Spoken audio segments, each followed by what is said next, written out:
Thank you, Nick, for that kind introduction. I'm going to start my talk. I think it's probably wise to start by agreeing with Nick in everything that he said. I think the next few years will be revolutionary for agriculture. And what I think we'll see is a revolution in terms of data. And I really want to focus on data. As Nick said, data on its own has no utility. What I'm talking about is a change by which we take this raw data that you're generating on all your farms in masses and turn it into information and insight that we present back to farmers, and it actually affects the decisions they make, allows them to make better decisions, changes their behavior. And that's what I want to emphasize here. I really want to emphasize the difference between a digital revolution or a technology revolution. What I've got there on the screen, the only difference from left to right is the data underpinning everything that's happening. The cows aren't all wearing collars, the tractors aren't all self-driving, but there is data underpinning everything that's happening on that farm. We all know that if you've got enough money, you can take a broken down old combine and turn it into a fleet of self-driving tractors. But this is what I'm talking about. I'm talking about a numbers revolution, which will manifest itself probably in a slightly different way over the next few years. You'll see it in the farm office, and hopefully none of you recognize that farm office on the bottom left. But what we're talking about is taking the chaos of data that's kept in old files, it's kept on old computers and laptops and arcane bits of software, and turning it into insight that you have to present back to the farmer in real time about their farm to allow them to make those better decisions. Now, the farmers agree with me. We asked over 1,000 farmers just before Christmas, and 75% of them agreed that a deeper understanding of their numbers would be crucial to the future of their farm. Now, this is where I come in. As lead data scientist at Map of Ag, it's exactly what I do. I crunch the numbers for farmers and for the farming industry to help turn data into insight and information. Now, interestingly, I had different advice on saying this, but because I was trained, as Nick said, in data science and a background in maths and physics, I'm not from the world of farming, which I'm expecting you all to leave. But what I am now is one of the many people in my field who are coming to agriculture. Just out of interest, are there any other data scientists in the room? Okay, so I'm on my own. But they are coming. I assure you, they are coming. If you read the data scientist equivalent of Farmers Weekly, over the last 2 years, you'll have seen it inundated with articles like this, all about precision farming, big data in agriculture, how you're trying to feed the world under the pressures. And we're coming because you're generating data, but also because, and I thought this might be interesting for you guys, you're making a huge amount of noise outside of the sector. A friend of mine texted me on Christmas Day, and he sent me a picture from Scientific America's 10 emerging technology industries of 2018, and agriculture made number 4. So you're making big noise, and you're attracting a lot of people to this industry. Now, what I want to say about farming and farm data should be predated by what I want to say about other industries. Now, other industries have gone through data revolutions, and they're all challenging, and there's always problems. And I've got experience in these different industries, and that's partly why my colleagues asked me to come and talk to you today. So before we want to open the floor to discussion about data, and we want to highlight some of the challenges as I see them being an outsider that you guys are facing. But before we do that, I'll just quickly recap my CV in 10 seconds. So I've worked in the field of particle physics. Those guys have a tough time with data. They have to go to extraordinary lengths just to get the measurements they need. But they built the kit, and they did, and they found the Higgs, and that was all very exciting. I've also worked in a more heartwarming field, animal ecology. So biologists went mad some time ago, and they started strapping GPS devices to everything. They glued, stapled, strapped them to everything that moved. You can see there one of my pigeons wearing a GPS backpack. But what this meant was that they were then inundated with data. It's data overload. They were awash in a sea of data, as Nick put. And what they did is they brought in PhDs in maths and physics to help see the wood for the trees and help slice and dice the numbers. And you can see there, you might be interested to see the predecessor to the cow collar that you're also interested in is the elephant hat, powered by a car battery hanging around its neck. That was version 0. But the example that's probably most relevant to your industry is the one, as Nick said, the car breakdown industry. So I was tasked with understanding and predicting the number of cars that break down on our roads across the whole country. And the way you do that, and I'm telling you this because it highlights the approach that my team takes when we come to farming data. So we look at the thing and we say, well, cars break down as a function of what make and model they are, whether they're old, whether they're new, whether they're a Mercedes or not. They break down as a function of how busy the roads are, what the weather's doing, whether there's been collisions or roadworks.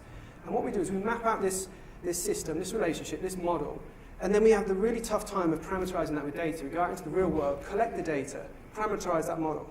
But if you can go through that painful bit, then you get to do the fun stuff. You get to apply machine learning and artificial intelligence. And it works, it really works. And you can absolutely transform an industry pretty much overnight once all those pieces fall together. Now, if I talk about my team's approach to the challenges of data, I think the UK beef sector is a nice one. It just highlights the way we think and some of the problems we've had. So again, we think of beef farming, we say, well, the money a beef farmer makes is a function of the difference between his revenues and his costs. And his revenues are a function of the quality and quantity of beef he can produce, which in turn is a function of the nutritional and welfare value of his livestock, as well as the genetics of his livestock. But there's also factors he can't control, such as the weather, which certainly his system depends on. So we write down a theory like this, we sit and we whiteboard it and we think about it, and we do our cow logic and study our beef and study our John Nicks. But then we have the tough time of interacting and clashing that theoretical model with the real world. And there's no point us whitewashing it and going to see a university farm. We go and see real farmers and try to do this with their real data. And I'm sure none of you in the room will have given me a hard time, but some farmers really do give us a hard time in doing this. So the first farmer I went to see, he really, really, really wanted to show me his cows. And I really, really wanted to see his computer. So we compromised and we went to see his cows. But after that, it turned out that he really didn't have a computer. He didn't really have any digital data of any kind. He didn't have a spreadsheet with all of those variables that I was interested in being measured by day or even by week or even by year. What he did have was lever arch files full of kill sheets. And this is genuinely the first time in my career I've come across data that is being diligently recorded the day after you can do anything about it. It's pristine kill sheets in a folder that are just affecting none of his decision making whatsoever. So that's kind of a unique attitude to data at one end of the spectrum. We've also worked with farmers who are extremely enthusiastic and extremely engaged in their enterprise. Again, I went to a farm where we did the obligatory tour of the cows, and what I saw was a crush, which I learned meant weigh scale, so that was good for me. And when we got back to the computer, there was quite an awkward conversation when we realized that despite buying a crush the year before, there was only one set of cow weights on his computer. The farmer obviously didn't think I would look, but I was looking for the numbers, and they weren't really there. Moving on to talk about grass and cutting silage, and again, this is all an education for me. I asked about whether he had a plate meter. Yes, he did. It was in a cupboard, behind some boxes, behind a table, and it really didn't look like he'd ever seen much grass. And again, an awkward conversation where I'm looking at his computer, I'm looking for numbers, I'm looking for grass wedges that are driving his decision making, but they're not there. So this is a farmer who's engaged and invested, but he's invested the money to buy the technology as if it was a silver bullet, but he hasn't gone the next step of investing the effort to collect the data. And one step further than that would be the insight, or to make any decisions based on that. Okay, so these are two quite stark attitudes to data we've come across in the UK beef sector. But we've also come across good attitudes. Literally an hour ago outside in the foyer, I was talking to someone about their spreadsheet that they fill in every day. They go and get the data for their system and they fill it in. Now, something like this is not rocket science. It's just, how many cows have you got? What are they eating? If you weigh them occasionally, then we can understand their weight gain. And that's fine. If you can give us those parameters, then we can run with it. I've got an entire team of data scientists who can apply this magic in machine learning. They can study the correlations and the causations. We can study what he's doing season on season. And if we've got multiple farmers who record this, we can do like-for-like comparisons and really benchmark and understand what it is that's optimizing or is failing in this enterprise. But only because he goes to the effort of diligently collecting a good set of data. It's not rocket science. I'm not asking him to buy loads of kit, but just record the numbers that are relevant to the enterprise, and then we can help make the decisions. Now, just to prove that I'm really not picking on the UK beef sector, I'll switch across to New Zealand. So, Map of Agriculture, through its CEO, Forbes Elworthy, has its roots in New Zealand dairy farming. And I'm sure loads of you know that in the late 80s, essentially, New Zealand farming subsidies were thrown out. And the industry has since reinvented itself as this powerhouse of production and profitability. But we have a team over there doing this exactly the same thing team over here. As we look at dairy farms, it's almost exactly the same system. We say, well, your revenues, your costs, your revenues are a function of the quantity and quality of your milk. Your quantity and quality of your milk is a function of the nutritional value and the livestock and the weather. And we go out and see farmers. And the interesting thing is that the data challenge is pretty much the same, despite the fact that they've got some really, really cool kit. So we went to see one farmer, and he had all the gadgets. He had huge center pivots with every nozzle recording its water flow. He had soil moisture probes in every field. Every single cow on his farm was wearing a collar. He's got an Internet of Things connected weather station. But the problem he was having was the government asked him to prove that he was irrigating responsibly. Now, if you know how much it's rained, and you know how much water you've put on the ground, and you know what's in the ground in terms of water through your moisture probes, you should be able to answer that question. But he said, no, the soil moisture probe's on that laptop, the data comes in on that bit of software, the weather stuff's on the internet on that bit of stuff. Essentially, the numbers are in 3 different spaces, and they're in 3 different spaces in his head. He's not tying them together in any way. So what is the point? And in fact, if you look, for those of you who can see the chart where I've put the numbers together for him, he is not turning on his irrigation. It's got nothing to do with the water in the ground. And in fact, his soil moisture probes are measuring so many data points, he's just inundated every 15 seconds. What's the point? You know, he never asked that question. It was an investment in technology, not an investment in data. But it's not all bad. There's another dairy farmer in New Zealand that we work with, and he has all of these data sources that are much more prevalent there than they are here. So his health and safety, his accounts are all online, his milk production's online, his livestock management's online, his vet records are all online on all of these different systems. But what he does, which is kind of, you think about it the wrong way around, he goes to each one in turn every single day with pencil and paper and writes down the numbers he needs. He then very kindly asks his wife to type that into Excel, and he's got the spreadsheet that we want. He's got his cows and milk on one page. None of these expensive fancy systems on the left are putting his cows next to his milk. You know, if he wants litres per cow, or New Zealand kilograms of milk solids per cow, he has to do it himself, despite having all these systems. So, regardless of where we look, and we do look in all sorts of sectors at Map of Ag, we see the same challenges that farmers have with data. And it's not just farmers, it's the industry as well. So just very briefly, on the left we work here in the UK with the dairy industry, and obviously they're interested in forecasting milk production. And they've got loads and loads and loads of milk data, litres and history of litres and more litres. But milk production is not a function of litres, it's a function of how many cows are on the farm, it's a function of what the weather's doing. If it was 10% wetter in June than seasonal average, what does that do to your milk production? But they don't have access to that data, they don't have a comprehensive view. The only one with that access is the farmer, and he's not stitching them together. In New Zealand, the dairy industry asked us to look into a problem where they put a processing plant there in the white box in 2008. And this was in Marlborough, in the North and the South Island. And I'm sure lots of you can guess what happens in Marlborough in the North and South Island. Everyone started planting grapes. And you could see this coming. You could see this coming a mile away if you looked at the land use data. If you looked at the land value, the dairy farms shot up in value before they even converted. But the dairy industry itself was only looking at their litres, or in this case, kilograms of milk solids, so they got caught out. And you can see the change. That's actually, I believe, 2016 on the right.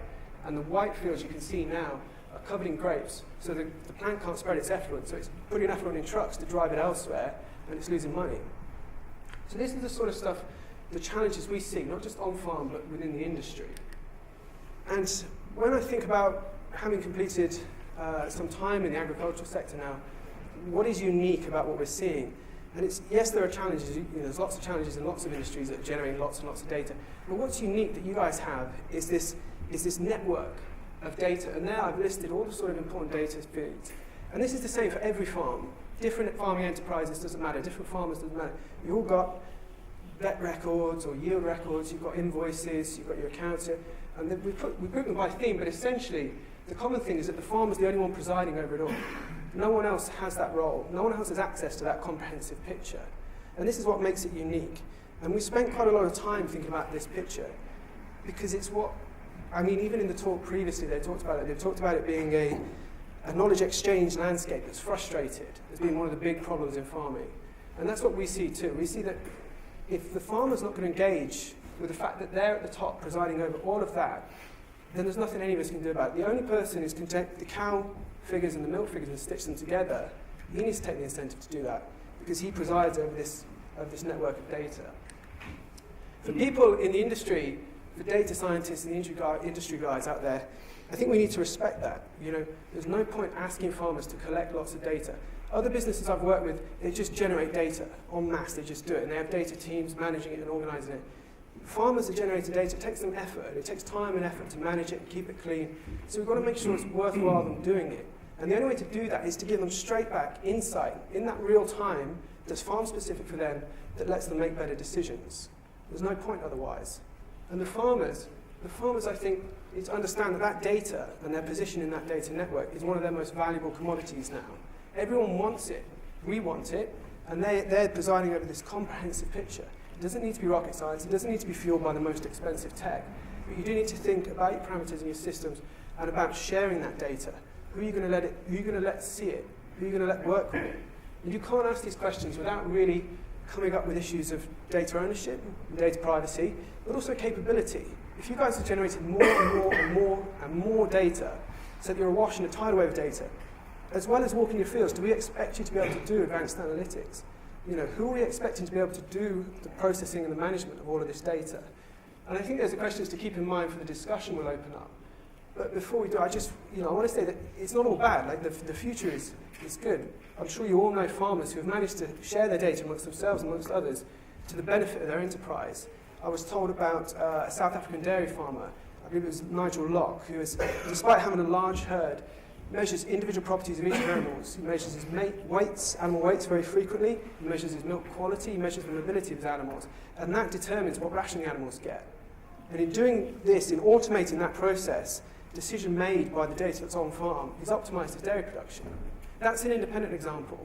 At Map of Ag, we work with lots of different examples like this. Like I said, in the UK, we work with milk forecasting. We're trying to help farmers who are under the pressure of forecasting their milk stitch their numbers together to make that easier for them. In Australia, we work with huge arable farmers who are trying to maximise their profitability despite really harsh climatic conditions, and they have lower yields, but it doesn't matter, they can still optimise their profitability. And we have lots of examples. There's quite a few of us wearing Map of Ag badges here today. So I'm going to round up now, but essentially, if you have any questions about any Map of Ag specific projects, feel free to ask any of us.